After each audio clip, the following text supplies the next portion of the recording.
Boom. I think we're live. You think we're live or we live? I think we're live. It says we are. It It says just we're live. usually it'll show me a little thing like you are now live, and it didn't show me that, but we'll I see. just got hit. I just got hit with an ad, so maybe we are live. Okay, cool. Let me see if I can see me. Yeah, I Yep, see me got the little notification here. live. Average Money Podcasts is now live. Sweet. Let's do this, man. Got some people in the chat. Robin's in here. Bless Success. Trap Trap crap. Cracker. I like that name. Trap cracker. We got nothing tonight. No, we do not. But how many nights have we done this though, where we'll come up and I mean, I guess one of us will have some sort of an idea, but sometimes we literally just hop on here and we're like, all right, dude, let's just start talking. And then somehow we form some sort of topic out of it, and then it works. No, I mean I have some things that I could definitely talk about. Officer Z, what's up, bud?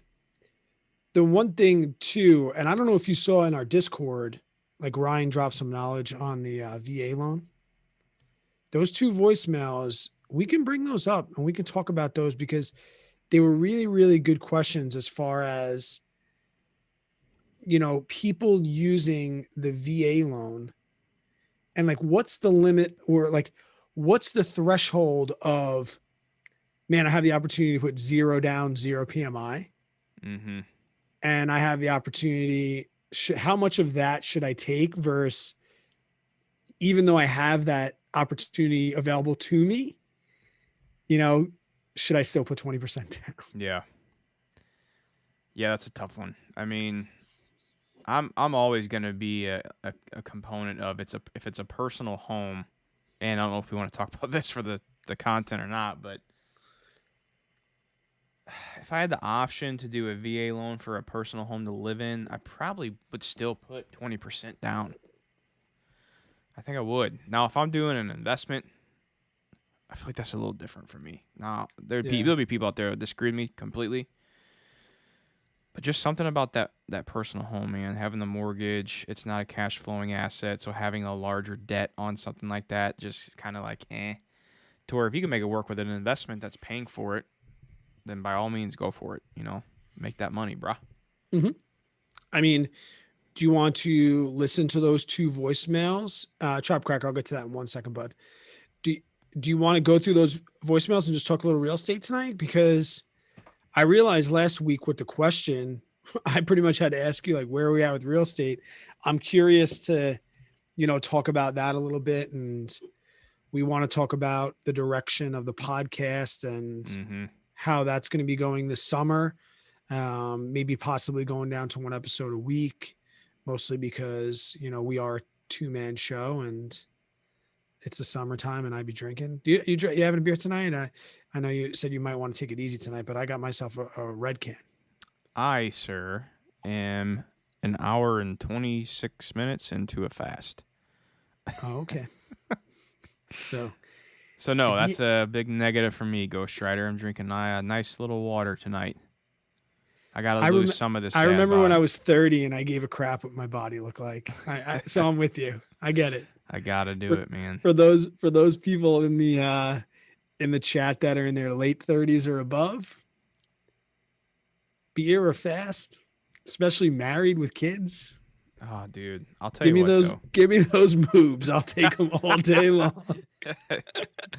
I embrace the dad bod. Mm-hmm. Granted, cardiovascularly wise, I'm pretty physically fit, but yeah, really I don't know, man. I miss the feeling of feeling like fit and having the flat stomach and feeling just good about myself, waking up in the morning feeling good, drinking the coffee, like being outside. Now I wake up sometimes I feel like death, I feel like crap. And we're both in those situations where both of our wives are pretty fit too. So It's like I look at my wife and I'm like, Dad, like I watched her play beach volleyball last night and I'm like, damn, this girl's fit still. Yeah, it's a little I need to do something, man. I got to change something. So no beer for you, Tom. I'll drink for you then. There you go. Have like when my wife was when my wife was pregnant. I'll drink for 2. Sounds good. I just started recording. God knows it's 8:30 p.m. Eastern Standard Time, and It was 85 degrees today, and I still I have sand everywhere. So And you're off all summer, dude. there's a pretty good chance that I've had a couple beers already today. Yeah, I'm off. I'm off to Labor Day, and I'm going to Denver in 2 days. So That's exciting. and terrifying because I have to speak in front of the Mr. Money Mustache Are you and not prepped? say. Prepped for that Yeah, at all?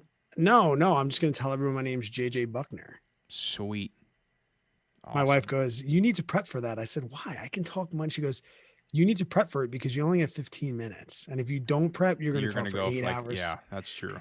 I agree with Tara on that 100%. So they're taking me for a hike in the morning, and I guess I'll just be like, pop the question, "What the hell do you want me to talk about?" Oh no.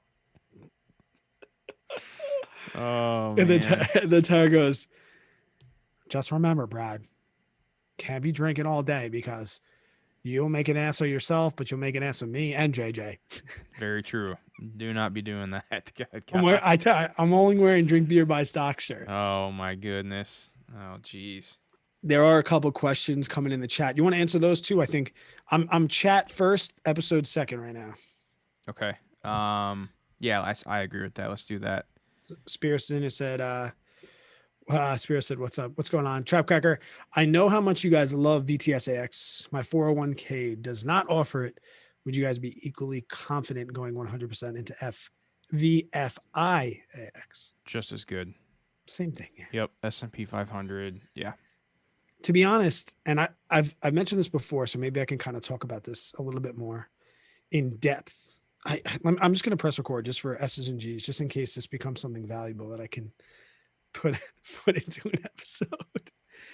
But there's this thing called tax loss harvesting, Mm-hmm. and for anybody that doesn't know what it is, I guess it would be considered like advanced, or some people would say it's overkill.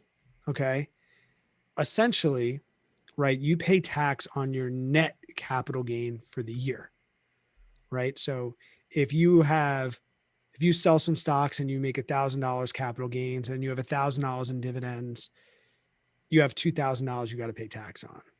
But if you had a stock that tanked for and you lost $1,000 on it, well, now you only pay tax on 1,000. But now the IRS is hip to how intelligent we are, so you can't just like take a loss and then buy back in. That's the wash rule. Like you can't sell all of your VTSAX when it takes a dip and then in a month just buy it all back and ride it back up. Like because obviously when you buy it back, you don't have to pay capital gains tax until you sell again. So that's called the wash rule. Hey, Whenever you sorry. Go ahead. I got something I want to talk about when you get done with that. All right. So when you sell off a stock for a loss, you can't buy back into that. I think that's 60 days or something like that, and take that loss. But what you are allowed to do is you are allowed to rebuy with that money into something else as long as it's quote different and it does not follow the wash rule. I'll give you a great example. And for me, the trigger is a 20% drop. And it doesn't happen very often, but it actually happened recently. With last March, we took more than a 20% drop. So essentially, I go back and forth with VTSAX and VFIAX or VOO and VTI. Essentially, they're the same thing, but the IRS, because they cover different indexes, they are different ETFs. They have pretty much the exact same returns, exact same expense ratios. So when we took a 20% dip, I sold off all of my VTSAX. And if you're in a Roth IRA, that doesn't matter because capital gains doesn't matter. But if this is a taxable brokerage account, I sold it all off. I took that huge 20% dip, which washed out all of the dividend income that I'd made that year and premiums from options. Then I bought right back into the S&P 500, and I've been riding the S&P 500 all the way up. Now, if we have another 20% dip, I'm going to sell off all of my S&P 500 at that loss, which is going to wash out a bunch of other great capital gains I get throughout the year, and I'll go right back into VTSAX. That's called tax. I have a video on it if you like want a more deeper in-depth dive on like tax loss harvesting, but something you don't really need to think about until you have like a 25% loss or so, or 25% dip in the index. But if we ever have that again, like that's what I use I use VTSAX and VFIAX pretty much interchangeably. Yeah, I mean, I think they're both good for sure. Dude, there was a Choose Five podcast I was listening to the other day, Hmm.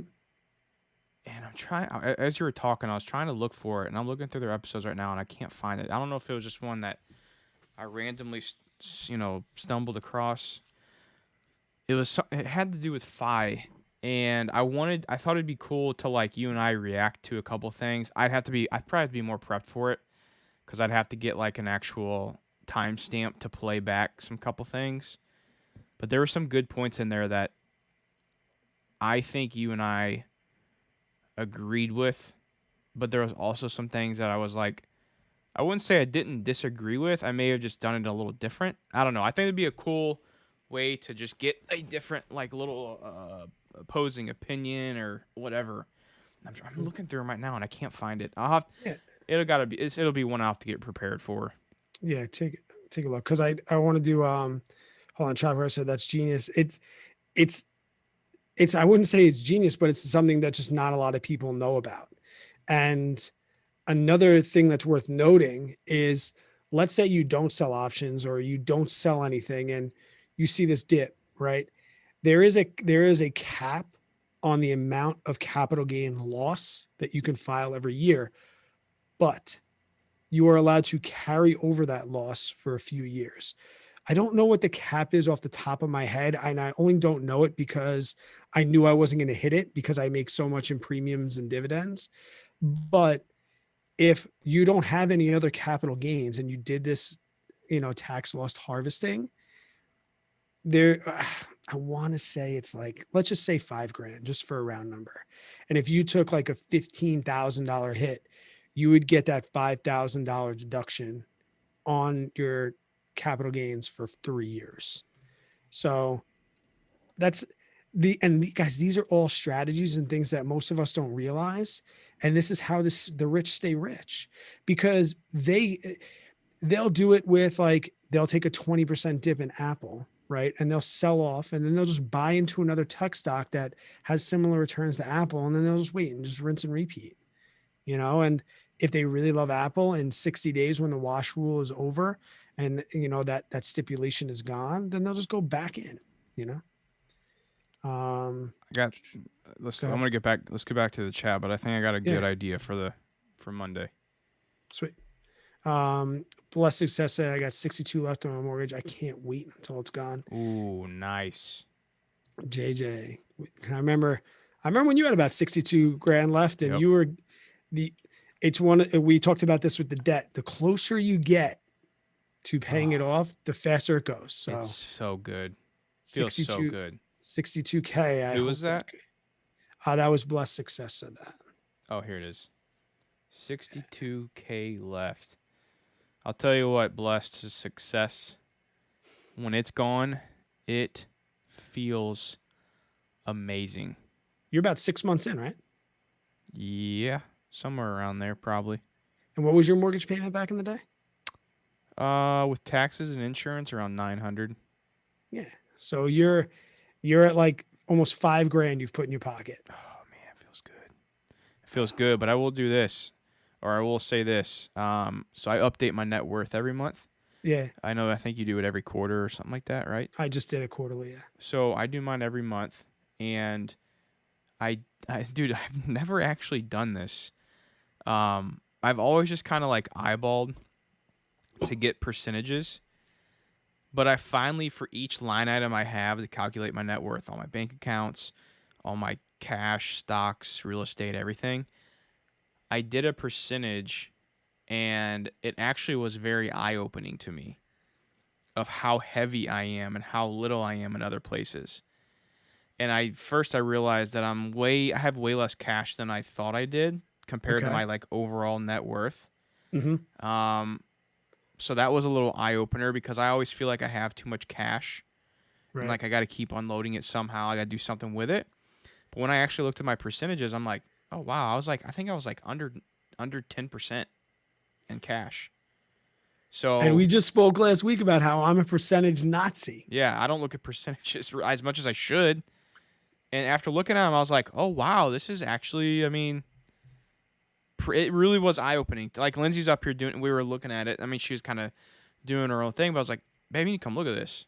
I mean, we were also pretty heavy in real estate, Right. but that's my, majority of it was my personal home.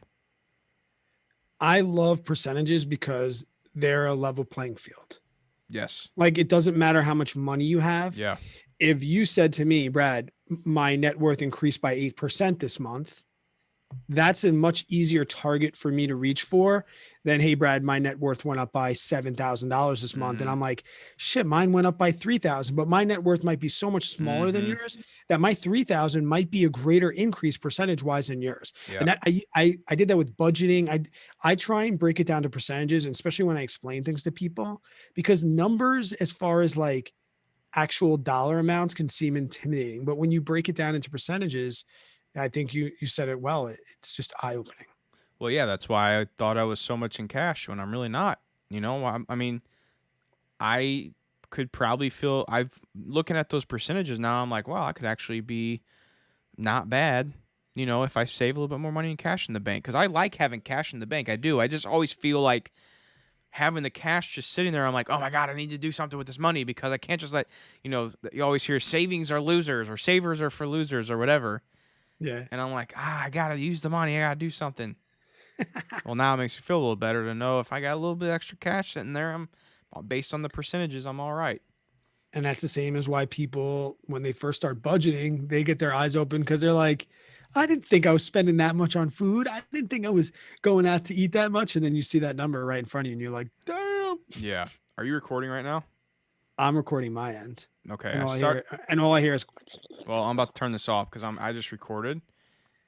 But I got a question for you that may be like a good little tie-in to the episode about. can we finish the chat? There's like three more I questions. didn't know there's more questions. Yeah, go ahead. Well, three more comments I just want to get to. Ryan said, hitting the gym, eating right. Those were the days. Amen, brother. What other podcasts do you listen to? Sarah asked. Mentioned one last week, and I was drinking. What you say was really funny? Oh, Theo Von. Theo Von. I don't know what his podcast is called. I just usually just randomly will hear little clippets of it. It's like a comedy podcast. The guy's freaking hilarious, man. He's so cool. The dude's he's just the perfect personality. I listen to like funny ones too, like Tom Segura. Yes. He has that comedy. Well, he has a podcast. It's like Two Bears, One Cave or something like that with another guy, and it's freaking funny. So I listen to that. I listen to Bigger Pockets, and to be honest, I listen to. I love true crime, so I'm like a big true crime podcast. Listen to whatever's like popping up that day. What's up, Logan? So I mean, but now that I'm not commuting, I don't really listen. I listen to like weird stuff, like Rich Roll podcast. He's like super spiritual. I like to like listen to him to like calm down. Nick Barr has a good one too. He's like a nutrition guy. I follow Nick on YouTube. Yeah. I mostly he actually got me into running more. Did he? Watch his videos, yeah. His morning routine? No, just watching his stuff. He's just a big runner. He just posted a good one about his morning routine and talked about how his morning run is, used to be part of his training and now it's part of his like daily routine. Yeah, he has a good YouTube channel and a good podcast. And a good business. I order his supplements. It's good stuff, man. Yeah, I tend to listen to podcasts of stuff that like is totally obscure to my like daily routine because I really use podcasts to escape. So like I don't really listen to like a lot of money podcasts because I'm so like in it all the time that like I just need to get out. That's usually why I listen to comedy or like I said, Rich Roll and the spiritual things like that. I actually listen to Lance Armstrong a lot. I think he has a good perspective of being a complete dirtbag and like I'm all for giving people second, third, fourth chances if they deserve them. So he has a lot of cool stuff to say, not only about cycling, but about life. So I listen to him every once in a while. I probably wouldn't give him $1. I probably wouldn't donate to anything, but I'll still listen to his podcast. I guess I listen to his ads and stuff. So I guess I'm helping him out. But Josh said, just go ahead. Trap Cracker says Theo Von might be the funniest dude of all time. I've never. Dude, You he said it is last. You said so it last funny. week. You said it last week, and I never heard of it. So I'm gonna write that down. Oh, dude. I mean, he literally just like the way he like his little one-liners and like just him in the middle. Like if he was like in this podcast with us, like the shit he'd come up with, I'm just like, how does he do it? Like it's a talent, man. It's just a talent. All right, I'm writing them down. I wish I was an eighth of as funny as that guy, because that guy just cracks me up. Yeah, for me, podcasts, like I really haven't been listening to any lately. I listen to little clips here and there. I'm more of a clip guy. If I see something on YouTube that looks interesting, I'll watch it. But like, I've been doing just a lot of music, man, lately. Like when I'm cutting grass or whatever, I just got music playing. I don't have too many podcasts I've been listening to. Um, but the ones I would kind of my go-to is like Bigger Pockets Money, Yeah. which I haven't listened to them in a while. And then, man, what else is there? That's really about it. There's not many podcasts I've been listening to lately. Just because Gosh, yes, he said just finished reading The Simple Path to Wealth. Which JJ, you gotta send that back to me. I I need do. it. Yeah. Any other good book recommendations you guys enjoy that helped you on your final personal finance journey? I'll tell you this. I'm sitting next to like a bunch of books, and Got them behind me. I've read a bunch of really good ones, but now like Simple Path to Wealth is absolutely incredible. I followed that up with the Boglehead's Guide to Investing, which was, if I'm going to be honest, pretty much the Simple Path to Wealth from like a blog standpoint. The only other real one that's blown my mind, and this a lot of the stuff that I read was early, so that I'm speaking from like maybe a beginner. Let me see if I can grab it here. And I'm pretty sure JJ, I think you started this. I don't know if you finished it, What was it? but it's this one. Oh, Grant's yeah. Grant Sabati's Financial Freedom. Yeah. I really liked this book, and I have it. You can I have like bookmarks and stuff in there. I still reference this book pretty often. So right now, like if I had to send a gift pack out, and they were like, I only want two, I like those two books, and I am a fanboy for Playing with Fire, and not so much educational, but like I like seeing this in the real world. Like I liked Mhm. seeing somebody actually do it. And we had him on the podcast. We had Scott Rickens on the podcast, I think episode like 5. So I really love that book. And then there's other cliche books like Rich Dad Poor Dad and all these other things that are great books, but the ones that like made me go wow were definitely those two. So I'll be honest with you guys, and you guys, some of you may already know this, but I kind of suck at reading. You know, I'm not the greatest at it.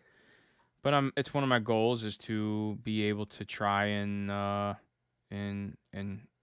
guess better that. I don't know. I need to read more. I need to Yeah. find more time. It's just, I mean, you get it, dude, with kids, and by the time I get downstairs and I've been working all day, and then I get inside from working on outside, the last thing I want to do is try and find time to read a book. Like I love guilty pleasure of mine. One of my biggest guilty pleasures is watching TV. Mhm. Like I love throwing on a show, something on Netflix or whatever, and just sitting on the couch for like an hour at night and just like chilling with the wife. But Yeah. I found a good thread on Twitter that I did a screen recording on, and I'm not gonna run through all of them because there's like 20 books, but some of these that I want to read I haven't read yet. 7 Hot Habits of Highly Effective People. So Mhm. what the background story for this guy asked his Twitter thread, and he ranked the top 10 or the top 20 books that he was told, and then he put Yeah. it in this thread. A Short History of Nearly Everything by Bill Bryson. As a Math Thinketh, as a math or as a Man Thinketh. Atomic Habits. I can't It's a read good right one. now. It's a good one. Beyond Wealth, Can't Hurt Me, with David Goggins. I want to read that. Yeah. Extreme Ownership, 0 to 1, How to Win Friends and Influence People. That's on my list. I want to read that. That one's a great book. I read that one. How You Will Measure Your Life. How Will You Measure Your Life? Meditations, The Art of Execution. The Millionaire Next Door, The Compound Effect, 4 Agreements, The Goal, The Power of Now, The Psychology of Money, and Thinking Fast and Slow. Oh, and Think and Grow Rich. So I said I wasn't going to name all of them, but I did. So The last 3 books I've read have been audiobooks. So. that's probably what would fit me more, man. Like I just get so distracted, dude. I just start reading. And I'm like, I'll be reading through a page, like I'm reading the words, but in my mind, I'm thinking about something I got to get done. And I Yeah. get down to the end of the page and I start to turn. I'm like, I have no idea what I just read about. No idea. So I got to go back and reread it. Um, Dade asked, hope you're doing well. In construction and wanting to build my wife and I a dream house. I know you went through that, JJ. Hmm. Anyone think we are in a bubble that may burst and ruin real estate values? Where is this at? Who is it? Dade with a D, the little pink D there. Oh, in construction and waiting to build my wife. Anything bubble? I think it's going to go, I think it has to go down. I think everything goes up, goes down, but when that's going to happen, who knows? Yeah, I mean, Today? yeah, Tomorrow? no one knows when it's gonna happen. I think we'll. See, I don't think we're gonna see like an '08 crash like we did, back then. I don't think we're gonna see that because you got to think about what happened back in '08 and '09. There were a bunch of horrible balloon notes that were getting, Yeah. People were taking out loans quadruple the amount that they had coming in income. They couldn't afford the payment, but they were getting it done anyway. People were just handing out loans like it was nothing. That was And far beyond like real estate prices being it's higher. kind of like how they do student loans right now. Anyways, so I don't think we're going to see that. I don't think we're going to see an '08 crisis because it is a lot more harder to get a loan right now for like a home or anything. But if we see interest rates rise, like if Fed starts That'll help. raising interest rates, I think we'll see a little bit of dip in the market. Yeah, that'll help. I know Kansas City's already starting to see a little bit more inventory. Just a little bit. Get us. I know, man. No multifamilies, dude. Nothing. No big deals. There's like, I feel like there's no medium deals. I feel like there's apartment buildings and single family that need completely gut job. Yep, pretty much. All right. So what'd you say you want to talk about for Monday? Well, it's an idea. We were talking about net worth and percentages, and I was going to talk to you about a couple things. I was like, from seeing that, it was kind of an eye opener. Okay. And I'm like, oh well, maybe I need to start doing a couple things a little different. But one thing we haven't really talked about, and I don't know, I know we've done an episode on it, but it's been a while. Like this was pre-mortgage payoff for me. Was like, what do you got going on money goals right now, dude? Like I always like hearing people's, like when I see people's videos or something come out, I like seeing what people got cooked up and what they're trying to accomplish because it kind of motivates me to be able to say, oh wow, that's a good idea, I like that. Or it's just it's nice to hear other people trying to work towards things that you are.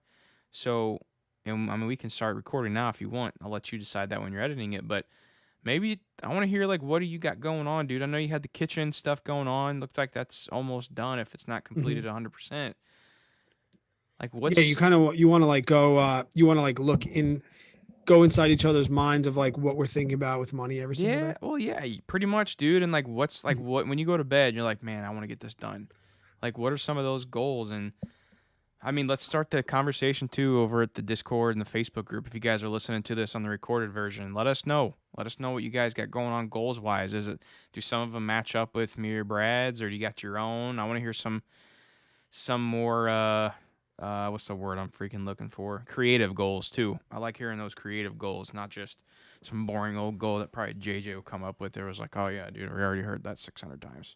I am gonna do an intro just because it like okay. It's like, what was that movie? Over the Top, when he's like, when I flick my hat, it's like a switch. Like I got to do the intro. Movie. I just got to do the intro just for me. But I do want to mention, just for everyone here, because these are the real ones, right?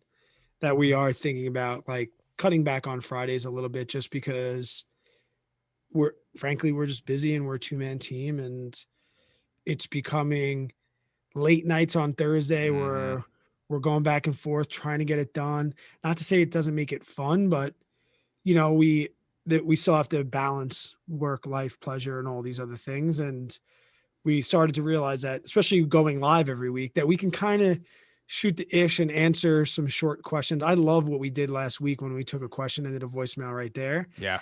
And it's not that we want to bag the voicemails per se, but we we don't want to, we were starting to feel, and I'm speaking for you, so you can stop me if I'm wrong.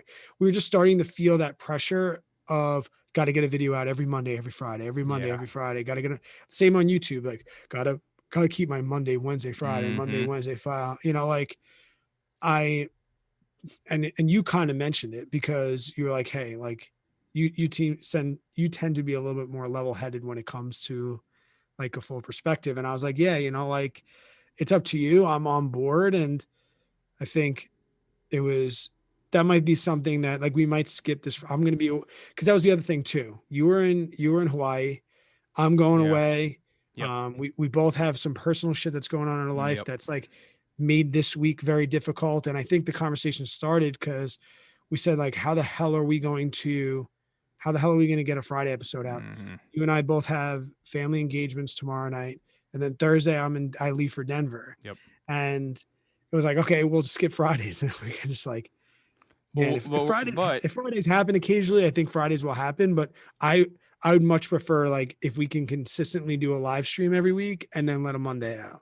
well, that's the thing though, man. Like just because Friday episodes are going away doesn't mean voicemails are going away. Mm-hmm. Some of our Monday episodes will be completely voicemail questions. So Right. like if you guys have your voicemail questions or you want to leave us something and you want to get, on the podcast, there's still going to be links down below that you can click to Yes. leave your voicemail, leave your questions, and we may just do the live stream answering that question. And it may be 20 minutes or maybe an hour and a half long. Who knows? Right. Brad and I can sometimes we can kind of go off tangents a little bit or we can just talk for a long time, especially if we got a few beers in us. So We also had that goal of 100,000 downloads. so true, man. Yeah. And once that hit, we were kind of like, all right. Yeah. The Let's next back big it up one a is little bit. Like the next one's probably like 500K yeah. until we find out that 100K is a shitty goal and maybe we'll be pumped for 250. But I I just hate for people to think that we're like taking the lazy route, but it's kind of like we're more just like good vibes. Yeah. Like we're just like it is what it is right now. And Well, like you said, we also got a bunch of crap going on, dude. Both of us. Yeah. Both from business perspectives and family perspectives too. So all right, let's talk money. let's do it, That's man. it. Let's talk money, guys. Please keep this in the chat. If you listen to today's, what's today? Tuesdays today. Oh, so if you listen to yesterday's episode, you can see that I pretty much cut an hour and 25 minutes down to 55. Mm-hmm. So there is something to be said for being here. There is stuff that I think happened here and that we talked about here that just wasn't relevant. And I want to keep those regular podcasts kind of just going. Or if we say something that's maybe not appropriate for the recorded version or the edited version. If by we you mean me. Yeah, pretty much. All right, let's have a great episode. And like I said, people in chat, we right here is you guys. Yep. So like I could see you. And do you know any way of knowing who your 1,000th listener? Robin, it was you. Yeah, It was you. Robin wins. I was gonna tell you in the Discord, but And she was our first super chat here on the channel. she sure as hell was. Yep. Oh God, who got me freaking Chris Hun last week? Got me. Don, I think was his last name. Yeah. That was oh gosh. JJ still mowing. I was mowing my lawn yesterday, and I almost posted on my Instagram like, I can't believe JJ wants to pay somebody to do this. I was drinking a beer, hanging out, pushing my little mower. I'll tell you what though, man. Speaking of that, before we get into this episode, I've been recording this whole time, by the way, but that's fine. I did buy me some. I did some research. I got some real bad white clover in the yard. I told you about that. What's that? No, You were asking about that last week. The weed clover. killer. Yeah, no. I know, but I did some more research on like what's the best thing to kill that stuff with, and I also Tenacity. I got Celsius. Okay. It's like a Bayer-backed product. Mhm. Was watching a few YouTube videos, dude. Some of those boys, man, in their lawns. I was watching some of these channels. I was like, holy crap. Look up Ryan Knorr or Core Know. He's like my lawn channel. Dude, some of these guys, man, they know their stuff, dude. So, Alex said it's any crazy. opinions on high interest savings accounts? I don't really use them any because he said even though they're not so high anymore, I stopped using them. I just put everything into like index funds now. I either put in them, I put it into, um, I I still just, use mine. I use it, but not like, I don't care about high interest. I just use my, Yeah, I mean, I have my emergency fund and my still on my Capital 360 savings account. I yeah, still keep my emergency fund in there. I mean, it's only earning like 0.5%, but I don't want. I feel comfortable having that in there because I don't want that cash going anywhere, and I don't care if I'm losing money on that cash. It's an insurance policy I have set up for myself. exactly. Yeah, let's have an episode. And if anything comes up in the chat, we'll just hit the chat and then we'll just get right back. Let's do it. What's up, guys? Welcome back. Another episode of the Average Money Pod. Do I go into like a teacher voice when I do that? Like, I feel like my whole voice changed. I mean, you gotta think though, dude. Like how I'm talking to you right now, and how I'm gonna talk to you the rest of the podcast. When you go into doing something new, like, or if I'm making a video like on YouTube, when my first, What's up, guys? it's always like, "What's up, guys? Welcome back to another channel. If you guys are new here, my name's JJ." And then like as you slowly watch the video, you can tell I'm starting to get more just like my regular talking voice. I don't get as excited anymore. It's not I don't want to say it's fake. It's just not that like uppity type thing, uppity type personality. It's more of just like I'm talking to you about what I want to talk to you about, and we're gonna enjoy it. Cause like I don't know, dude. Like I know some people are really good at the whole just above and beyond. I just can't do that all the time, man. Like when I do the intros, even don't troll on my podcast voice. Let's hear it. Let me do that again. Let's hear that the podcast voice. Coming in live here on the Average Money Podcast. This just in. What's up, guys? Welcome back. Another episode of the Average Money Podcast. We have a episode tonight where we're kind of going to just talk money. We realized as we're sitting here on YouTube shooting the shit with the chat that we haven't really like talked about personal money goals or what we're doing with money. We got into it over the winter. JJ, we did we splurged. I was paying for a kitchen, and you were going to Hawaii and we were spending all these money, and now those things are kind of behind us. I'm not working, so I'm not making an income right now. You're semi-retired. And I think we just want to have a conversation. We're going to talk like we would if we were sitting at the bonfire, drinking a couple beers, and we're just going to talk money. And we have the chat here with us. And yeah, I think that's going to be good. If this is your first time listening to the podcast, welcome. I hope we keep you around for the whole thing. My name is Brad Finn. I am joined now on episode 70 with JJ Buckner. How we doing, bud? Big 7-0, dude. Yeah, we did skip a Friday episode, and we were telling the people in the chat that we both have some personal stuff going on, and we didn't want to be held to this Monday, Friday schedule, Monday, Friday. And Mondays is our bread and butter, and we're kind of get to a live stream, which has been about 2 hours every single week, and then cut it down to a Monday. And if a good Friday comes along, like kind of just going to go for it now and not feel the pressure. You can count on Mondays, but the Friday episodes, we kind of wanted to replace with these live streams that we're doing. And while we're on summer, like full disclosure, guys, this really is a hobby for us, and we're having a great time, and we want to keep it great. Yes. And I have a beach life over the summer and doing some traveling, and JJ has whatever he does there in Missouri. And so that's why we missed a Friday, and you can kind of expect that moving forward. But this was your idea, JJ. You're like, let's just talk money, man. Yeah, dude. I mean, well, real quick about the Friday episodes, I want to let it be known that just because the Friday episodes will be fewer and far in between, doesn't mean that the voicemails will be fewer and far in between. When we get some good voicemails coming in, and we'll plug maybe one or two or three of them in one Monday episode, and we'll answer those live on the live stream here on the YouTube channel as well. So I think it's gonna be a good format. We'll get to switch up Mondays from just our typical bread and butter stuff to you'll get some voicemails, kind of mixed in there as well, and it'll be a good time. But yeah, man, what you got? Go ahead. No, because I just want to reference the fact that there are people there that haven't heard their voicemail yet, and Yeah, it's true. we haven't scrapped them. Yeah. Yep. As we always say, like sometimes quality isn't good, or sometimes it's just not relevant. Sometimes people just call and say hello and don't really ask a question, or Yeah. we don't know the question they asked. So if you're still waiting on that, they'll come. Like I Yeah. said, we're not ditching voicemails. We still want you to leave them.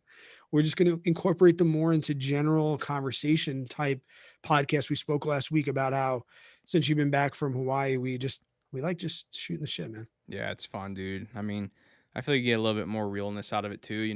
It's not like we're going through a script here. We're just Yeah. we're literally having a Brad and JJ conversation around the bonfire. That's what we do. No, dude, I wanted to talk about this today because I told you earlier in the live stream before we hit the record button, is that I like hearing other people's goals. I like hearing it because I think it motivates me to maybe, I don't know, light a fire underneath my ass or something. I don't know. So I kind of wanted to hear what you got going on money wise. What are your goals? I'll tell you some of the stuff I got going on, what I'm working towards. I think I also want to talk about the net worth thing story I told you before here, during Mhm. the live stream about what I noticed from tracking my net worth. I do check it every month or update it every month. That was a huge, huge eye opener for me. What I noticed about the net worth. So yeah, dude. I mean, I think it's also beneficial to people in the community too. Get to hear kind of what you and I are working towards, and I want to hear everyone else's goals.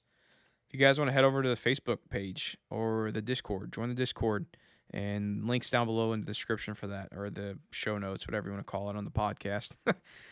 But it's just nice to be able to share those with people because I know most of us in our everyday life, we don't have people to like talk about that stuff and to be motivated with and to say, oh, dude, I got this goal I'm working on. I need to save up this for that or blah, blah, blah, blah, blah.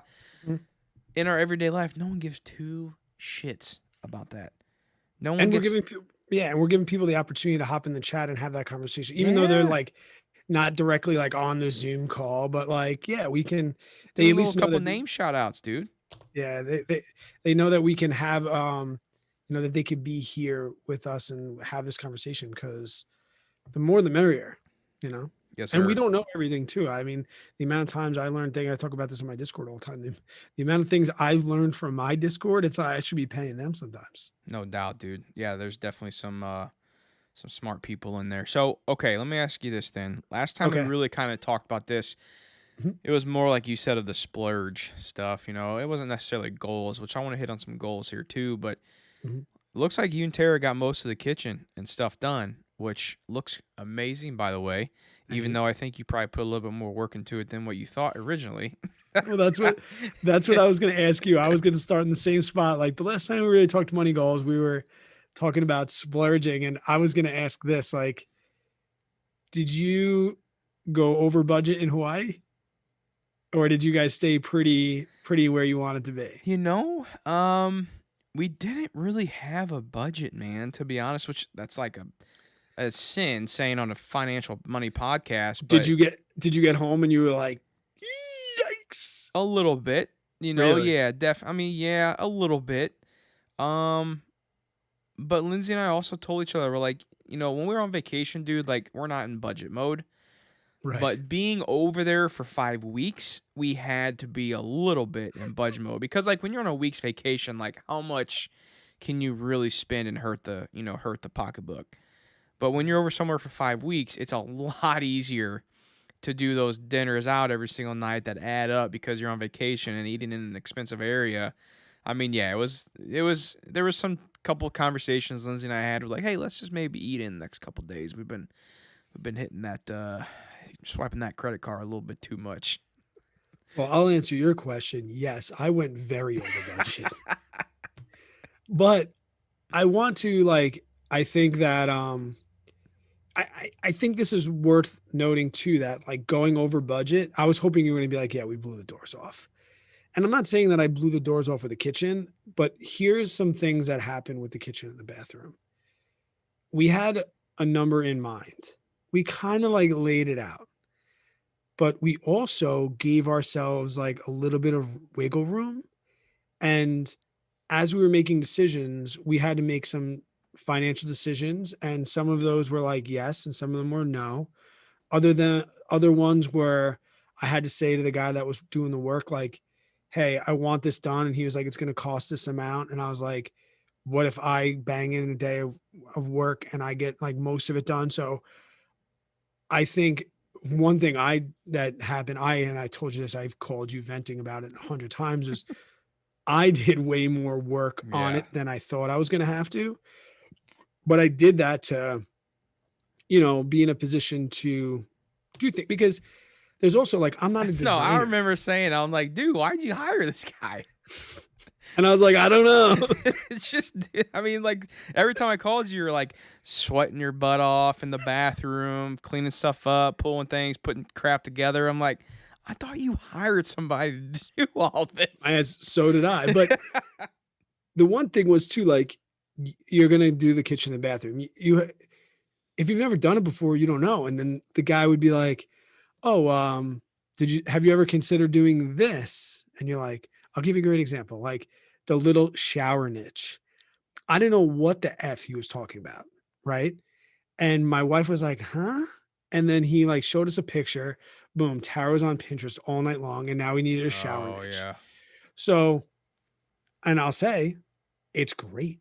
Like, it's the best little addition to a shower that when I What the go into hell is a shower. shower niche?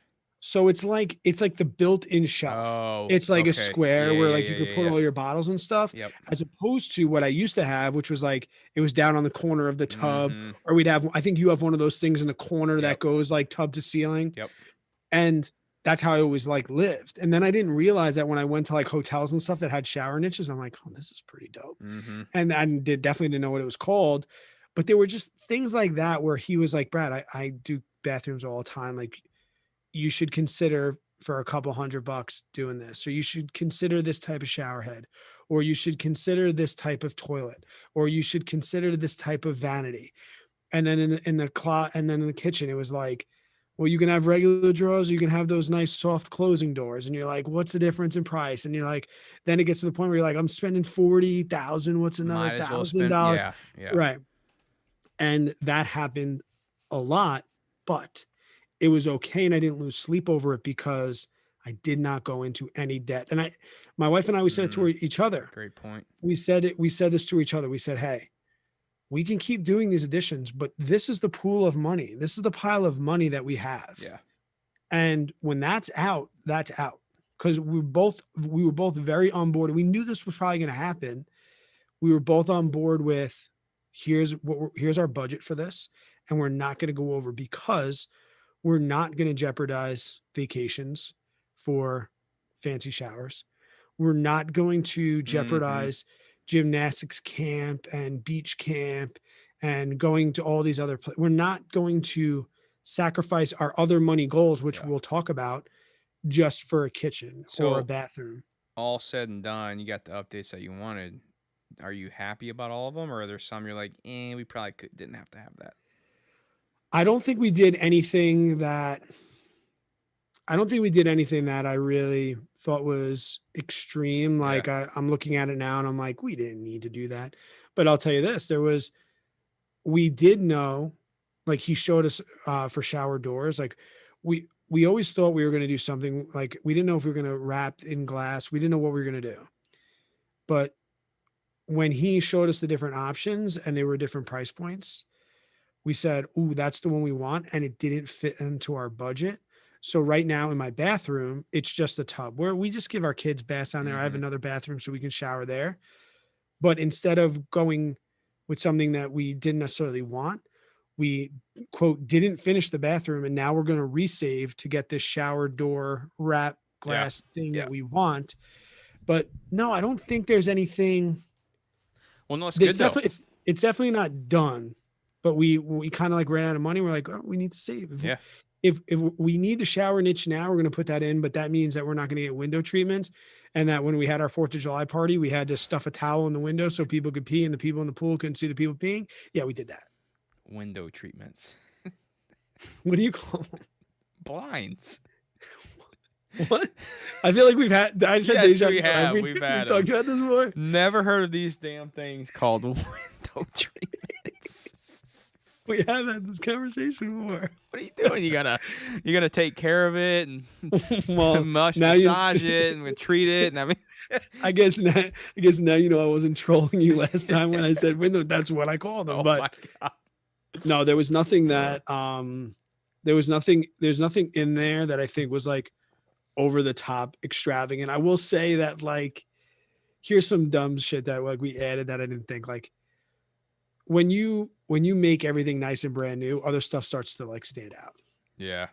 So like I had no intention of like getting a new coffee maker, but then like my 9-year-old coffee maker Sitting on the counter like was like, oh my God, I didn't realize how freaking that's so true. grimy this thing was. So I spent 125 bucks and I got myself another Cuisine Art, like Yeah. standard coffee maker. That might have happened with the toaster oven as well. Oh, you got a new toaster oven. I did Oh, toaster oh. oven, but here's the thing. When I told my brothers and all the other people in my life that YOLO money that I was going to get rid of my toaster, you got to get an air fryer. Oh, You're yeah, I've been hearing you're that gonna too. you're gonna upgrade and not get an air fryer. I'm like, no, I'm like, no, Did you no, get I'm not one? gonna get an air. I'm gonna get I'm literally going to get the exact same toaster oven that I got for my wedding 7 years ago because that's the one I know. I know the settings. You know how it That's works. Yeah. and that's what I got. Cool. I've never But done an air fryer. you've never had anything out of an air fryer? No, I've never used one either. I'm getting Dude, we trolled about. I haven't opened my beer yet. I'm finishing my thought. I'm gonna open it in a second. You jerks. no, air um, fryer down here, man. It's just all cooked in as much oil and lard as you can. No, we probably do need to try an air fryer because I know a lot of Lindsay's friends have done it, and I think Lindsay there's no says, actual oil. It's just yeah, it's just I don't know if it's like a compressed. I don't know how it works, but yeah, nah, it's a convection oven. It's just like a really hot air being blown yeah, around. Makes everything crispy. yeah. Granted, stuff out of it's dope, but to me it's unnecessary. Like toast is toast. Mm-hmm. Everyone's like, "Oh my god, you have to have we make chicken, we make shrimp and shit." I'm like, dude, I got a barbecue. Yeah, Like, I don't know. It just seemed excessive for me. But no, nothing. I would try it. But you did. I'm glad you brought this up because now that that's paid off and now like that's done and behind Mm-hmm. us, Yeah, that was your like big splurge. So what's next? what's next? Yeah. Oh, someone see Instant Pot. That's another one. Someone was I hear about those. Did you get the Instant Pot? That Instant Pot and air fryer are like on the same like hype train as far as like new kitchen appliances. But Huh. so well, so you can kind of you want to wrap up Hawaii? Like, what did you guys talk about when you got home? Did you look at how much you spent while you were there, or did you look when you got home, or you just said, let's not look and move on? It was kind of a little bit of both, Yeah. because like we put all of our stuff on credit cards, and I knew roughly what the trip cost going into it, flights and whatnot. So I had an idea in my head, and then as I saw the credit cards kind of racking up in price, and it was definitely way more than our usual credit card amount. Because Mhm. what we do is at the end of the month, I just do one big payment and pay off the credit card. And seeing where we usually at for a month at like day 14 or whatever, I'm like, ugh, yikes! It's not good to see. So yeah, I mean that's when I started telling Lindsay, I was like, babe, I know we're out here, I know we're gonna be spending more money, but like if we can just stay in a couple nights, let's do some sandwiches on the beach, let's save a little bit. That helped, I think, a little bit, but like, nah, dude, like we didn't really like. It was kind of what I expected. It was what I thought we would spend for being over there for 5 weeks or whatever the hell it was. So I'm not mad, not upset. It was also one of those things too where like we weren't going into debt for it, so Right. it was the cash we already had, and I had an amount allotted to spend roughly, and we came in right around that. I don't really know if it was above or below, to be honest, but because I didn't calculate every little thing, but I know roughly it was not too bad. I mean, more than I So, probably would have wanted to spend, but I know it was worth it. so what's next? What's your big expense? Do you have a big expense coming up? We don't have a big well, I guess the next big expense would be one of my like big goals. But as far as like pleasure type stuff, like we want to do another trip. We want to take the kids somewhere soon. I like to go to like I really want to go to like Tahoe, Lake Tahoe, or like somewhere northwest. I was looking at this little somewhere in Seattle. I forget what it was called. But anyways, there was we're trying to figure out where we want to go right now. We don't know, but we know we want to take another trip soon. We're only probably gonna go for like a week, so it's not gonna be nothing like Hawaii. But we want to take the kids again somewhere else. We're just not sure where. That's probably like the first real big pleasure, personal type item that we want to spend money on. But Yeah. everything else, man, I'll be honest with you, dude. Like our last like real big goal podcast, I talked about my main thing was getting the mortgage paid off. Now that damn thing's gone, and if we're not spending a lot of money, like we're just like, what are we gonna do here, babe? And then of course real estate's so damn high right now, and there's no deals to be found. I mean, there you can find them. It's just lot harder. I'm just like, what do we do? So like, dude, my biggest goal right now, my main focus, which again, this sucks too, is the stock market. My main goal is to get my Fidelity account up to 100K. Right now, I'm at a little over 40. I'm at like 43 something. So my number one goal, financial wise, is to get the Fidelity account to $100,000. And when I say that, I'm not saying I'm trying to grow it. I'm not trying to like buy the stocks and sell them and trade up to 100K. I'm not doing that.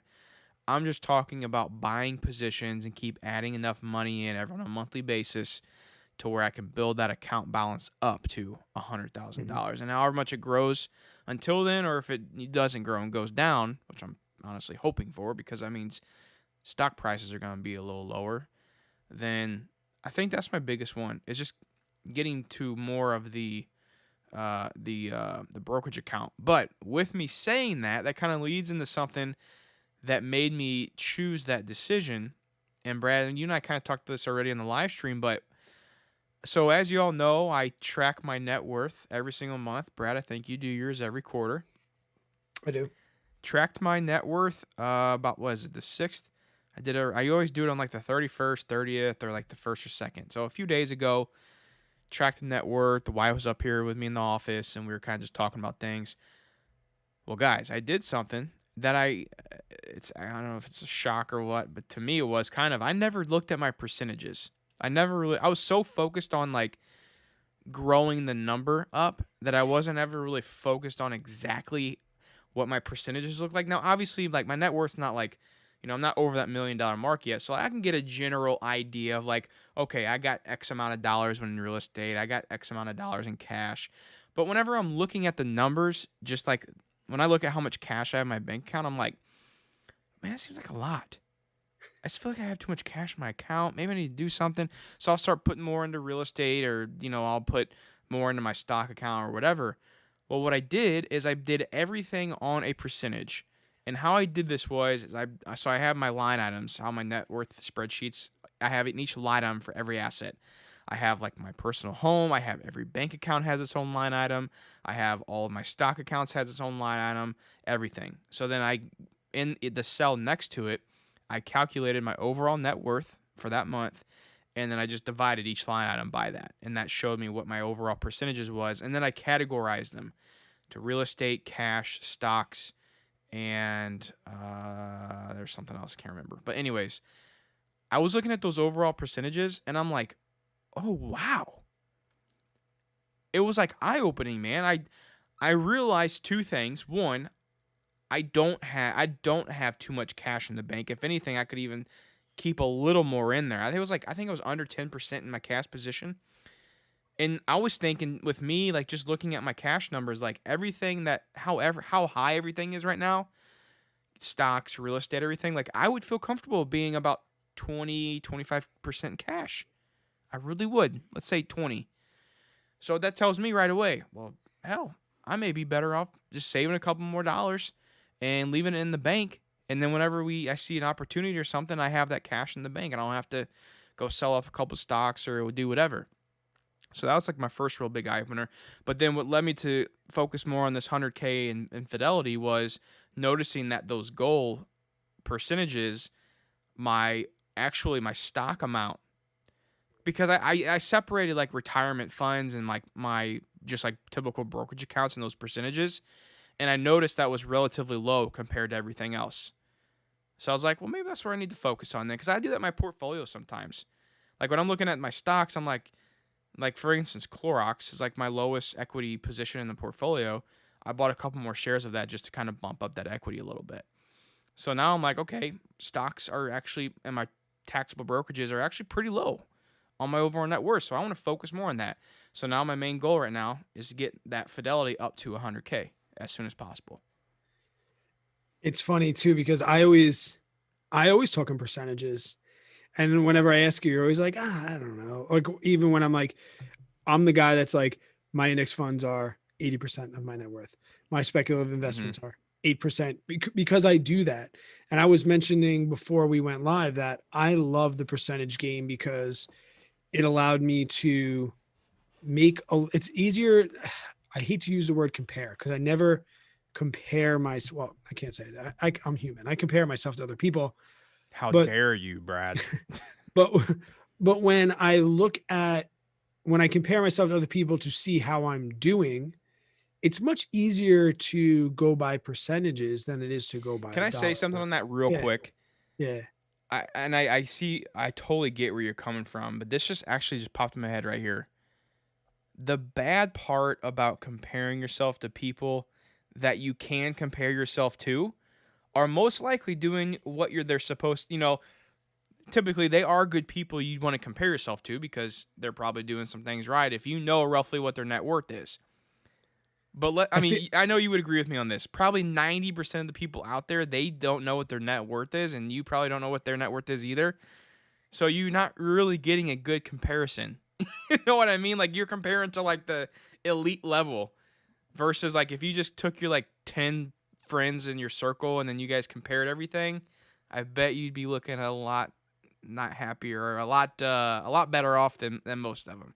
I feel like I use like inspired by and compare myself to Yeah. interchangeably. Yeah. Like Totally. when I say like I compare myself to, it's usually I'm inspired by Mhm. somebody and I think about like where they're at percentage wise. And I think about it. And I want to go back and touch on a couple of things that you mentioned, and bring some personal experience into them. One, the travel thing that you mentioned, like I my kids are at that age now where I can start to like bring them out, especially my oldest daughter. And I want to do that. And I feel so bad because you and I we talk about this. It goes back to the Asheville thing. And selfishly, this is like the greatest time in the months of June, July, and August are why New Yorkers pay the property tax they do. So you were like, let's go to Miami. I'm like, dude, I'm on the beach right now. Mhm. You're like, I'm like, I'll go to the mountains now, but as soon as it gets cold again, soon you're gonna be like, let's go here. I'm done. I my slogan for 2021 is I'll be there. Yeah. I'll be there. I'll be there. So no, we want that's kind of like we're going to Denver and we want to do some things and then I'm traveling for FinCon with you and a bunch of other things are going to happen, but the travel is definitely going to take a pretty big priority. As far as like money goals, we talked about this a little bit and it actually just came up in the chat as well. Um, Two questions. It's actually two parts. Okay. The first one I want to ask you, because I don't know if you saw it, when you do your net worth, and I'll answer it right after I ask you this. When you do your net worth, do you are you talking JJ Buckner or are you talking the Buckners? The Buckners. Right. I mean, So I mean, what's mine is hers, and what's hers is mine. I mean, and that's full disclosure. And if anybody was ever confused in my videos, when I talk about my net worth, I'm selfishly using the word mine, not ours. And like when I talk about my investments and when I talk about anything, that is Tara's umbrella, whether that's her retirement accounts and her brokerage accounts hmm and whatever, and mine as well. And so, I mean, maybe that's a cheat code. I don't know what that, but yes, I'm married and I it's a cheat believe code that. until you have kids. And the other one kind of that we talked about, and this is what I want to talk about is we had a very long discussion last week. I don't remember if I edited it out of the podcast or not. I think I left it in, but about counting the house as Mm, equity. And we went back and forth yep. and the the one thing, because it was good to have that talk and to hear other people's opinions, Yes. but I still, I still don't, although I see why it should be and why it's a great asset and how I have a HELOC, so it is making me money. My goal is to get to that $1 million taxable brokerage. Like that's a major, major goal of mine right now. Not to say that, like, as I said, not to downgrade anybody that use. I know you One use your million in taxable brokerage, or you mean 1 million in overall net investment. worth, not including your home? I'm sorry. Yes, let me be more clear. Okay. Investment account. Yeah, invested. I want Okay. $1 million invested in my Roth. And so once again, my Roth IRA, my wife's Roth IRA, my Yeah. wife and I's 403Bs and 457s, and all of our brokerage accounts. Like I want I want $1 million working actively for me daily, not like my house. Because I am pretty sure you consider your house as part of your net worth. Mm-hmm. And I really go back, but then again too, and it was kind of late. I laid awake in bed that night thinking to myself, like, there's that fraud piece of the millionaire, and then there's this. I went back and forth, and Now, then kind of like Goodwill Hunting, I realized something, and I fell deep asleep, and I haven't thought about it since. It's not really that. It doesn't really matter that much. I think as long as you're consistent with yourself mm-hmm. and you continue to update your money goals. I've changed my money goals and what I've considered, part of my net worth and not. So it's like when I counted my house of my into my net worth, yeah, great. And that makes my net worth inflated or whatever word you want to use. But I personally I'm not ready to do that, which has shifted, one of my, investment goals for Yeah. this year. It would be a stretch. We would need a massive bull run again, but I hope like a year from now, I want to have $1 million invested working for Got it. No, that's good. I mean, and to be accredited, like to be an accredited investor, me. Right. they don't count your home. If you Mm-hmm. want to go to like to get actual like go through the accreditation process to make like higher up investments or whatever the hell. Because when I used to work at that fund, we can only have accredited investors go through us when we would like do marketing and stuff, Mm-hmm. and we couldn't count their equity of their home to be accounted as accredited. So Another huge money goal that I have right now. Um, I want I want to build up my cash position to a comfortable 1 year plus real estate. Like right now, if I had to buy a real estate property, that would deplete a bunch of my cash. mm-hmm. And the reason I want to do that is because I used to love teaching so much, and I don't know yet, and it's yet to be determined if last year in COVID like scarred me for life. Like if I'll never be able to find that joy in teaching that I lost. Like it was, and I hate like to, if you're not a teacher, you're just like, dude, what the F are you talking about, man? You got off a beach today, you know? Like if you're a teacher, you understand how passionate you can be.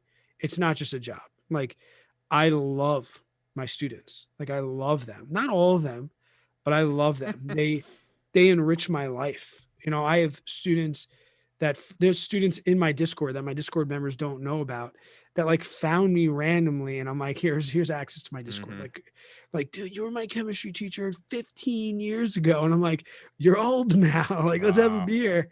And this year was really, really hard. And I want to build my cash position plus some because I don't know if this will be my last year or not. And the people at work will be like, Brad, you've been saying it for a couple of years. You've been saying it. And it's true. I do say every year, like, this is my last year. This could be, and that's the beauty of financial independence So true, man. because I'm not saying it as a threat. I'm saying it as soon as this isn't dope anymore, I'm out. Mm-hmm. I'm out of here. My wife is young. Carl Jensen, Mr. 1500 says that, the best, the best fire strategy is to have a wife that works, and So true. I can do that. So like the cash position is definitely important to me. And I'm hoping that I go back and it's like nothing ever changed. And, I can laugh and joke with the kids and I can share a bag of chips with them and Mm-hmm.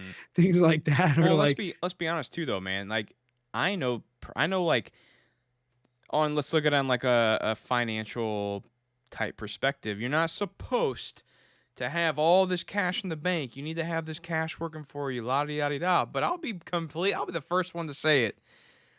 When I have more cash in the account, Yeah. even though I got all this money working for me, for some reason I feel good.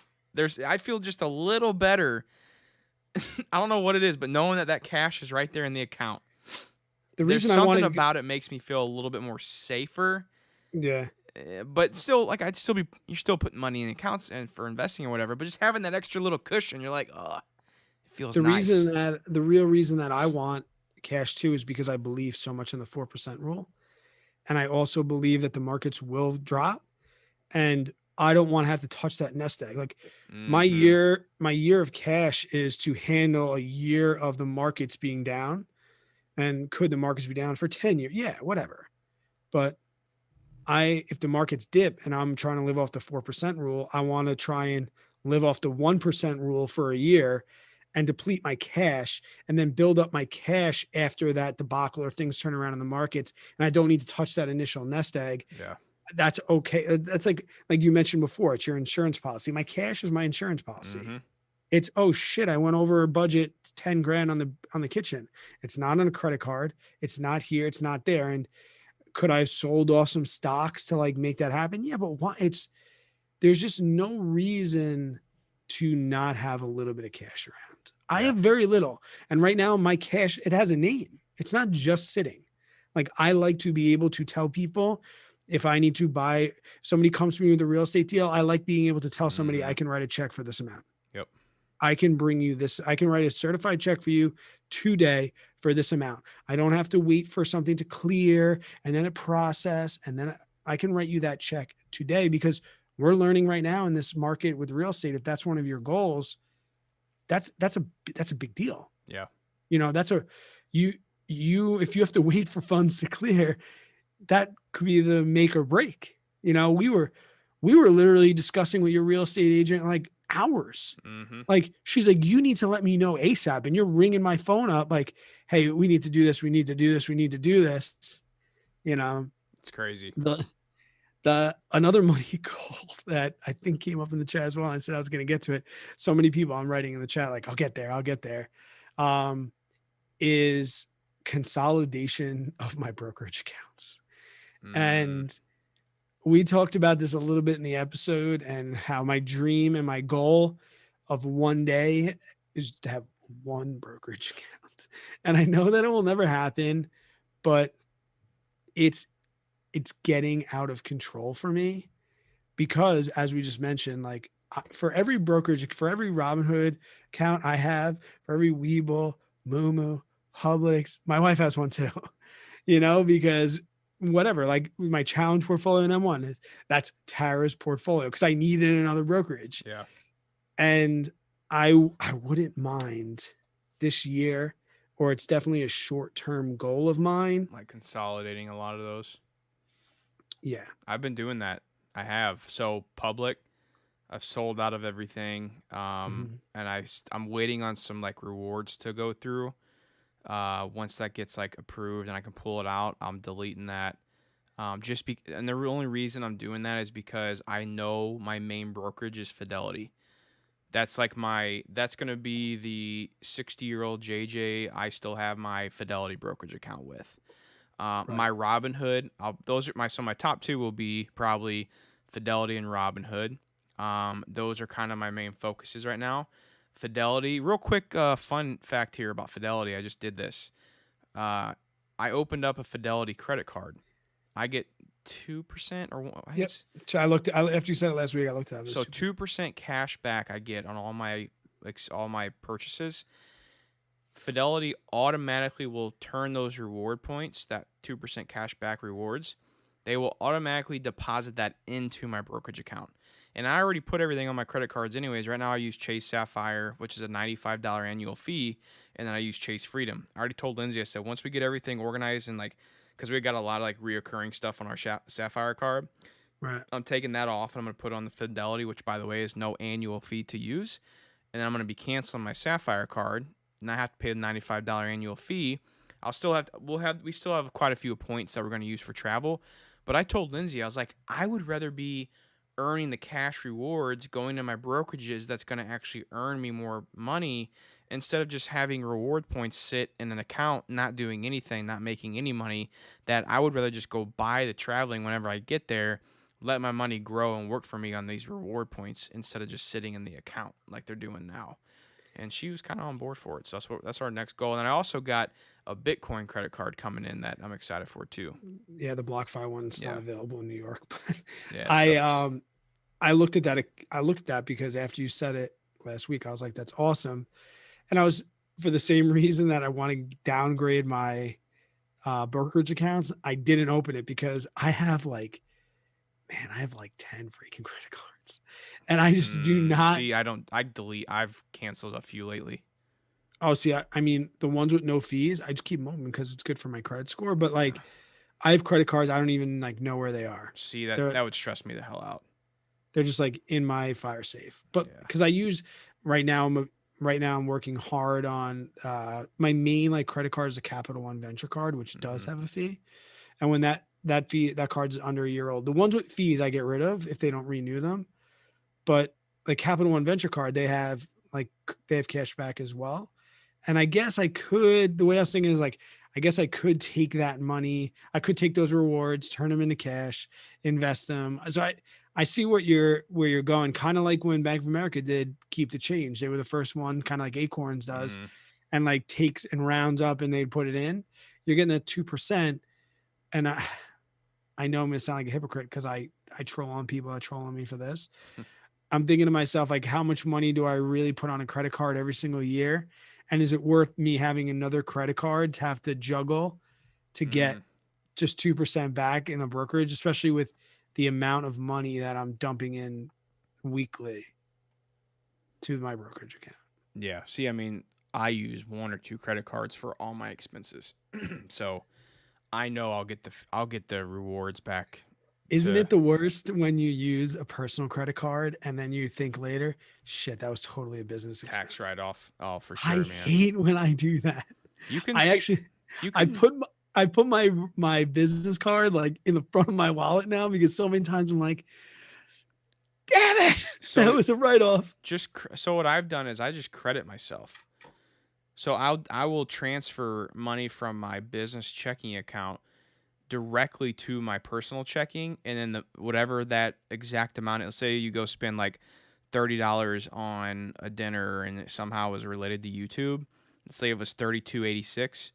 So I would go home and I forgot to use my business credit card. I'll do a personal transfer from business to personal checking for $32.86, and in the memo I write credit back from using personal card for business use or whatever. And then that way it shows That's why up. it took you 5 months to consolidate and reconcile all of your taxes. Oh no, that's because I went a whole year of not keeping up with it. Now I do it on a monthly basis because I ain't doing that crap again. God, dude, that was horrible. Yeah, I really want to have like one brokerage account. Oh, that's. Do you have investing? Do you have investing? Hang on, Brad. Keep that in your head. Real quick plug here. We don't ever do this on the podcast. Yeah. Guys, we got 2 affiliate links down in the show notes, and the live listeners too. We got in the description. Brad's got his M1 Finance affiliate. I think you get like $30 or something when you open up an account with M1. So if you guys want to check that out, click that link down below in the show notes or the description. And then I have mine with Moo. You can sign up, get your 4 free stocks. You have to deposit a certain amount of money. I don't remember what it is off the top of my head. But you can get your 4 free stocks doing that. I mean, it's just like I tell everybody on my channel, sign up, get your free money, get the free stocks. If you want to use the brokerage, try it out and use it. If not, sell the stocks, pull the free money out, and you got a nice little payday for the day. I used your link. I put in $100, which got me 2 stocks. What'd you get? But I have to wait for them to clear. I have to wait for the still okay. waiting for the bank transfer thing to clear. Got it. It says pending. Okay.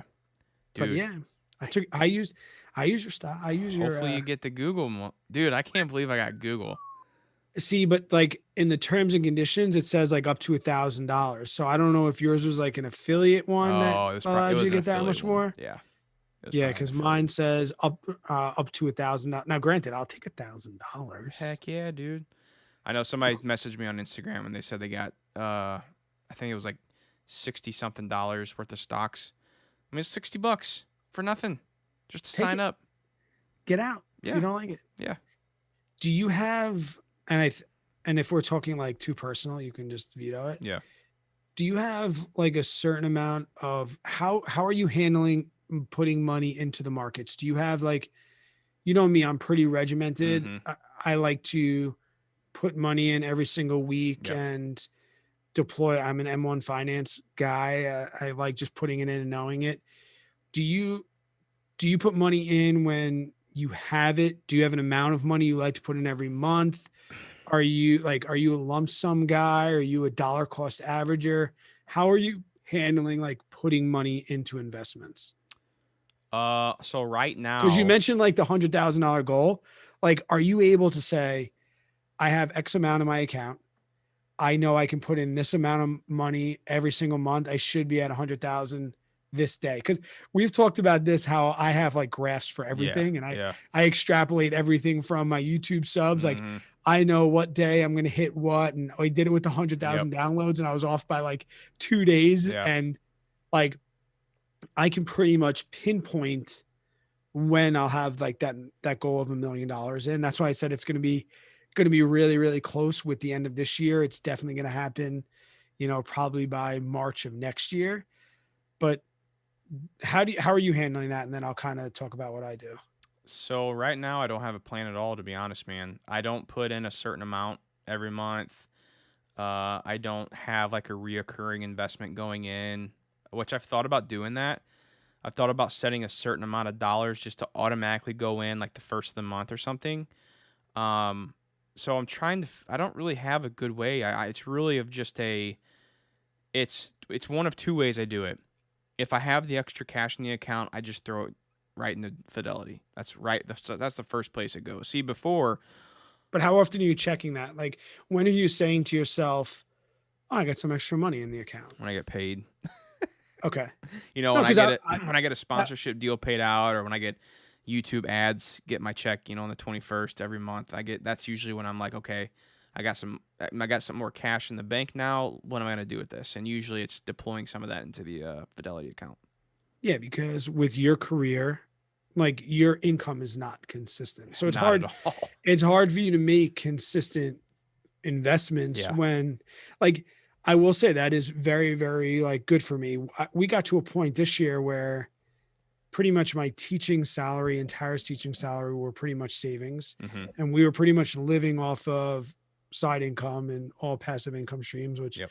I'll probably due to make a video on that pretty soon. But so I knew like what my paycheck was every Friday. Yeah. So you knew And exactly what you could put in, and yeah. exactly. And I knew that it was not an issue. So and that was one of the things that I love too about M1 Finance. Like I knew that I got paid at midnight on Friday and at 9:30 on Friday, it was going to take all my money and it was going to put it in there.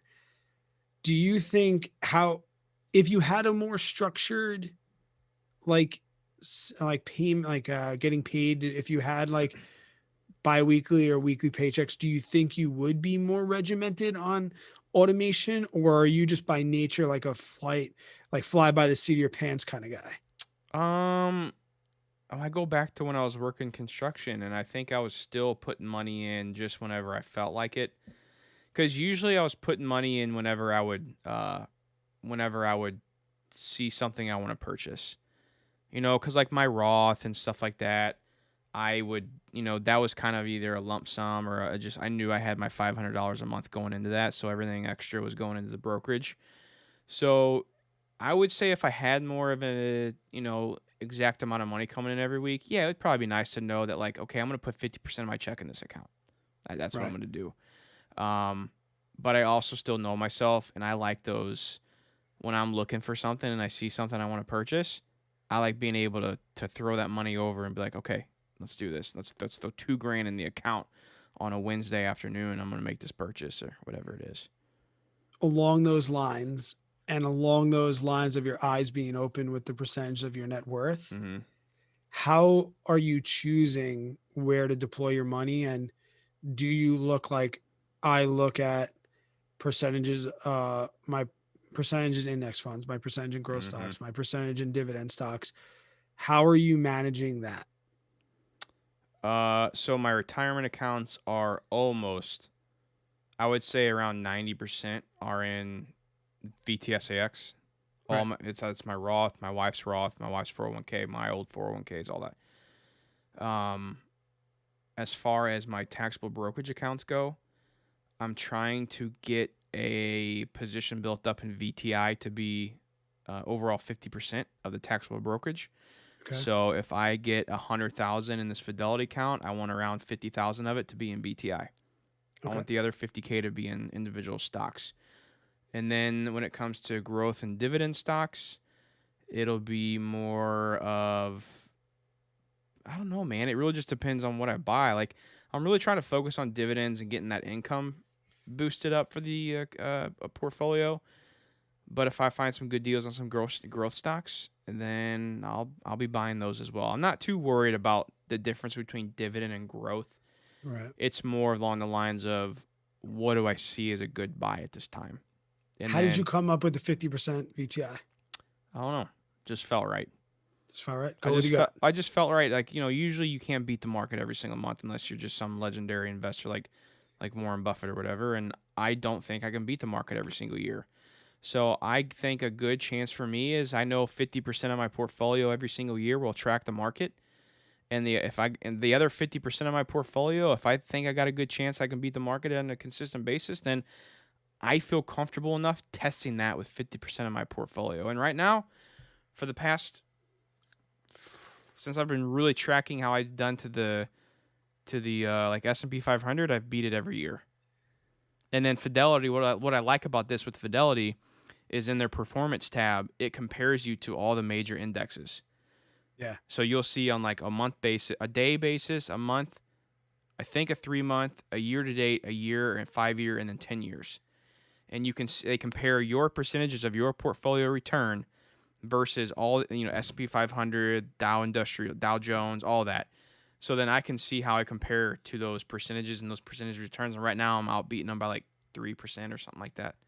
And that's, you said, just in your brokerage accounts, right? Not in Yeah, your retirement accounts retirement. are majority all in index Yeah, because funds. somebody mentioned they have their Roth IRA maxed out, and they were deciding growth or dividend. I personally don't put individual stocks into my IRAs, or I put all index in there. I don't even want to think about that stuff. Yeah, that's pretty much how I am. I did buy some, so I actually have, I don't think I've told anybody this yet. I have quite a big position in my SEP IRA in Google. Okay. Yeah, so that's like one of those like stocks I feel like will outperform the market over time. So I in my SEP IRA, which is a newly formed retirement account of mine, I've put I probably have, I bet it's around, let's see, I probably have around 40% of that portfolio in Google. Really? Yep. Google. Yep. You can Google it. You can Google it. It's it seems like we're kind of both in a spot where things are good with money. We don't have many. I don't have many worries right now when it comes to money. Yeah. I I kind of mentioned today in my video, I try to make it so clear. It's so hard making options videos and making it quite clear Mhm. that I am not an options trader. Yeah. I know a ton about options. Yeah. I know how to mitigate loss. I know how to do it with a small portfolio. Mhm. I know how to do it safely. It is a hobby for Well, I me. was gonna say, I mean, I guess you could still say you're an options trader. You're just, it's just a hobby. Or like I guess you're not a full time like. I'm not the guy sitting at the computer every morning waiting for the market to open. Options trader.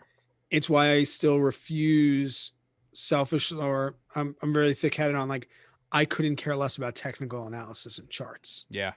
Same. for that reason, Same. because I feel like if I ever got to that level, that's not where I want to be. Me neither. Yeah. Yeah, man. It's good stuff, dude. So, Good to get some stuff off my chest. well, and it's not. I mean, I don't ever really get to just have these conversations. It's usually with you if they are. That's why we started the damn podcast. So it's nice to hear, what other people are doing and what me, like you said, get stuff off your chest on what I'm working towards and what I want to accomplish over the next few months. So hopefully a few months down the road, I'm talking to you about how I got that Fidelity account up to 100K. I want that 6-figure taxable brokerage, dude. Yeah. Do you and like I mentioned with like not counting my house, like that's just you want 100K in your taxable brokerage account, Correct. not all of your investments. No, 100K in my taxable brokerage account. Yeah. Yep. Yeah. See, and that's like the consolidation thing for me. And I love having things like personal capital where it like shows everything and where it Mm-hmm. is. But it's like I I just feel this imposter syndrome of YouTube again. Like right now, I want to make a portfolio video and talk about it, but it's like my stuff is just it looks like a firework went off. Yeah. It's like 10 grand here, 10 grand here, 12 grand here, Well, 5 grand here. that's This is my wife's account for 3 grand. It yeah. like That's what I stressed me out though, dude, with doing net worth. I had all these different accounts I was keeping track of, and I had to go log in. I haven't looked at it, in a month because until I looked at my last net worth update, I'm like, why do I even have this money in here? I'm not even using it. Why don't I just put all this into my one account that I know is going to be my long-term account, Fidelity, and just put it all in there? And so the only one I do have money coming in every month is Webull from affiliates. So what I do with that is I just sell it. I just sell it right away, and I put that money in Fidelity. And then Moomoo now, I'm starting to get some affiliates coming with that. Now that my affiliates with Moomoo are coming in, as of right now, I actually haven't sold any of the stocks, dude. They're all good. yeah. So I'm kind of like, maybe I just keep this in here until this account gets built up to 10 grand or something, and then I may sell or transfer, do a transfer to my Fidelity account. Keep those stocks, maybe. I don't know. So It's like I guess it's not a bad problem to have when you're like, oh shit, I got this yeah, money all over yeah, town. no doubt, dude. Yeah. I gotta go around and clean up all my money everywhere. All right, Oh man. man. Well, we have some questions in the chat that are a little like outside the Yeah. topic of Yeah. this, that I would love to get to. So maybe we'll wrap this one up. And yeah, man, 100K. It's the hardest. And we mentioned a couple weeks back when you get there. That was like in our aha moments episode when we hit 100. When I hit 100, how fast I went from 100 to 200 was effing sick. Yeah. It's So crazy. I'll clap for you Thank when you. you win. And maybe depending on when it's gonna. I mean, we love to celebrate wins, and like that's a big deal. And then hopefully, maybe we'll be able to like do a joint like 100K Bradfin subscribers and 100K Ooh, in that'd your be taxable brokerage perfect. account party, like Perfect. the 100K party. I don't know where you're at, but I just hit 82, so I I'm think flying up to New York for that one because it's hot as balls down here in Missouri. I borderline beg you to come here every single day. feel I feel empty without you. Yeah. I didn't even dude, it's so fun up there, man. I love it. I want to go to I the know. city though when next time I come in. Well, you said when you come, your wife's gonna go. Yeah. All right, buddy. Okay. Let's get the heck out of here. Thank you guys so much for listening. Sorry about the Friday thing. Like I said, we're not lazy. We're just living the good life. That's right. Voicemails aren't going anywhere. Yeah, They'll keep make leaving their way voicemails. The into link is yep. still there, and we'll get down to the. I don't even know. Oh, they're in the description. Yeah. All right, guys. Take care.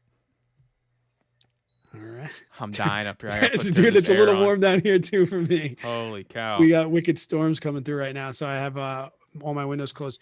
There was a question, and I hope this dude is still here. I want to get up to it, and then I'm going to come back down. If Michael Young, if you're in the house, longtime watcher and lurker in the chat, I have a specific question for Brad. How did you convince your union to advocate for allowing the 457B plan? I am a fellow investor. Here's what I did, and it wasn't just me. And here's the first thing I'm going to say. You have to find some people that you work with that are going to do it with you, right? Like squeaky wheels get oil, right? The next thing you need to do is you need to know all the reasons why your district might say no and have a valid response to that, money wise, work wise. Like they were like, oh, we have to call, blah, blah. And my union was like, we'll do it. We'll call. oh, but the fees, oh, we found one that's less fees. We can Hmm. drop this company and add that company, and the district will net.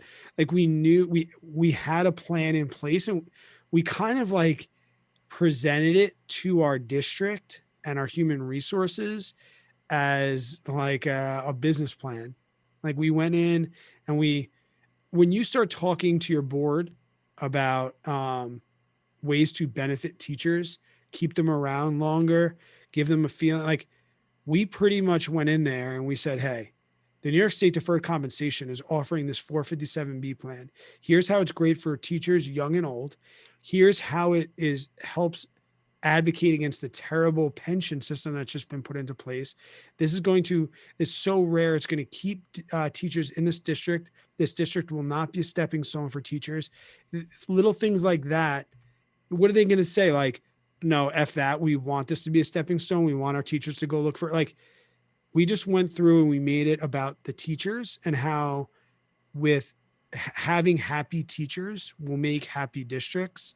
And we kind of just went in with that, and we didn't give up. We had a lot of no's, but we did a lot of research. We didn't just go in like, hey, I heard in this book 457s are dope. Like, it wasn't like that. We went in and we also knew the right people to talk to, and it doesn't hurt to have some advocates at work. But yeah, I think they said no for a couple of years. And another great thing to do that was kind of like in our back pocket that we never had to get to it, but always have plans A, B, C, D, E, and F, was we contacted the New York State Deferred Comp, and we were prepared to have somebody come speak at one of our union meetings and get even more people on board. And we found out when we were advocating for this that a lot of our teachers didn't know even what a 403B was. It was kind of like an aha moment. And one of the great things about adding the 457 to my district was the fact that we got so many people on board with the 403B, and then we realized that they probably shouldn't do the 403B. They should probably just go right into the 457. Ethan followed up that Roth with dividend or growth. Robin mentioned it. We did talk. We had a big debate a couple of weeks ago. I'm currently not for dividend. JJ's really for growth. It really depends on who you are, and it's not set in stone. Yeah. Like, if you want the income now, dividend, right? They pay you every quarter. If you don't want to pay those taxes now, or you don't want that passive income now, go growth. Or do If you both. want, or if you want a little bit, you do both. Yeah. You want to maybe dividend growth. So that doesn't really matter that much. James asked something that's kind of like relevant to you and I, and we actually haven't spoken about this yet. The deletion of channels as far as the spam thing. I know Graham made a video about it the other day. I think Andres made a video. Stock Mo's made a video. I can speak personally, and you're a bigger channel than me. The spam comment thing is, I guess the best word for me to say is like, it's annoying. And I used to think that like, there's no way people are going to fall for that. But then I've had people like I've had people message me DM saying, me, "Yep." yeah, DMing me like why did you ask me this, or Oh, I've had hey, messages of people saying they sent the money to him. oh yes, and it's like that shit really bothers me. Yeah. And my first call to action is like, how does YouTube fix that problem? And it's really hard because they're doing the spam with bots, and they make our names, they take our profile pictures. Well, I think Like, what needs to happen is as soon as you become like let's say 10,000 subscribers or something, like how in yeah, Instagram, uh, you can't do the same username. So now it'd be nice to be able to say no one can use JJ Buckner as a YouTube channel for their name. yes, I agree that would be awesome. Yeah, I mean now there's still ways that you could still make a channel being like JJ underscore Buckner, but Or just see, hopefully or they're doing like pinned by Brad Finn now. so stupid. I want to throat punch them. But I mean, I want to throat punch every one of them. there's also something to be said with like, that's kind of like the nature of the beast, I guess. That's kind of, we didn't sign up for that, but that's kind of like something that we have to deal with. And as far as like Graham made a video, I didn't see Andre's, and I'm not sure about Stock Mo, but at the end of the day, whenever I've contacted YouTube about things, copyright or whatever, they tend to like sort it out. Like they tend to get to the bottom of it. Like they're definitely more cautious than these people getting these messages. And Graham, he broke it down in the video why he thinks he's getting that. But when he contacts YouTube and he says, like, yeah, I know why you piled my name within all the other Graham Stephan spammers, YouTube's gonna be like, okay, you're good to go. Yeah. But then again, if I woke up to that email, I'd be pretty terrified too. Yeah, I would definitely be terrified because that's what feeds my family. Yeah. So I think it sucks what's going on. I haven't heard of anybody's channel actually being deleted, but I think this is just the evolution of I've heard of scares like this before, whether it was with copyright or whether it was with certain things and discussing certain topics in YouTube, talking about like, I don't know. I personally don't worry about it too much because, like I said, if anytime I follow the rules, if YouTube is mentioned or ask me about something, I give them the details that they want and I give them the evidence that I need. And Yeah, it's definitely annoying. It sucks. I don't think you'll see like Graham Stephan, Andre Jick's channel get deleted. I think it's definitely just like a little glitch thing, but who knows, man? It's shitty times to have to deal with that right now. I got some bad news for you, bud. what? My audio was set to my computer audio. I've been using backup audio for the last 3 weeks. Good. Ever since you got It's that still new in the one. drive. It's in the drive, but I just noticed I didn't have my microphone selected. That's why we have backups. Oh, Brett boy. asked you a question. He said, "Why are you trying to hit 100K instead of maxing out your set?" Great question. Sub's already maxed out. Boom. Yeah. Okay. I do it every tax season. So what happens is my CPA tells me that you need to put the max amount that I can put in for the tax write-off, and I just deposit it into my account. James asked, "What can we do to help with the spam?" If you see a spam comment, Great question. just write spam comment. Well, no, you can report them too. Report them. Well, yeah, but here's the thing: like when you report them, they just put another name. Yeah. And I think In the Money did like a video about this. He does like the 2 sirens spam alert, 2 sirens. That works too, but it's a lot of work because they'll go back and they'll hit old videos. Like people see one, but they it's brutal. It's brutal. But to help, I think just draw awareness to it. Like if you're scrolling through and you see like a pinned by or you see WhatsApp, just write spam comment. And that should alert people because they can't delete your comments. They can't do anything to you. Just, just say spam comment. Yeah. Spam comment. And that should, get to the bottom of it. All right, dude. I got to hang this one up. Got to get out of here tonight. Yep. All right, man. It was fun. Everybody's still watching. Appreciate it. Hope you enjoyed the episode. It'll come out Monday. We got a while. I'll be in Denver. Boom, baby. That'll be fun. If anybody's in the exactly, just put that. If anybody's in the Colorado Denver area this weekend, I will be up in Longmont, Colorado, doing some hiking, hanging out at Mr. Money Mustache headquarters, and definitely be stopping in at Avery Brewery because yes, I named my daughter after a brewery. That's how nice it is there.